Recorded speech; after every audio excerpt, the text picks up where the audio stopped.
شروع اللہ کے نام سے جو نہایت مہربان اور بے حد رحم والا ہے۔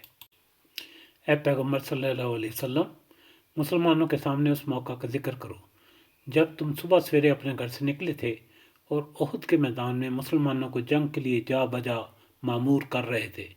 اللہ ساری باتیں سنتا ہے اور وہ نہایت باخبر ہے۔ یاد کرو جب تم میں سے دو گروہ بزدلی دکھانے پر آمادہ ہو گئے تھے، حالانکہ اللہ ان کی مدد پر موجود تھا اور مومنوں کو اللہ ہی پر بھروسہ رکھنا چاہیے۔ آخر اس سے پہلے جنگ بدر میں اللہ تمہاری مدد کر چکا تھا، حالانکہ اس وقت تم بہت کمزور تھے، لہذا تم کو چاہیے کہ اللہ کی ناشکری سے بچو۔ امید ہے کہ اب تم شکر گزار بنو گے۔ یاد کرو جب تم مومنوں سے کہہ رہے تھے کہ تمہارے لیے یہ بات کافی نہیں کہ اللہ 3000 فرشتے اتار کر تمہاری مدد کرے۔ بے شک اگر تم صبر کرو اور خدا سے ڈرتے ہوئے کام کرو تو جس آن دشمن تمہارے اوپر چڑھ کر آئیں گے، اسی آن تمہارا رب 3000 نہیں 5000 صاحب نشان فرشتوں سے تمہاری مدد کرے گا۔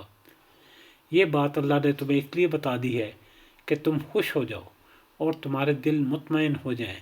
فتح نصرت جو کچھ بھی ہے اللہ کی طرف سے ہے، جو بڑی قوت والا اور دانا و بینا ہے۔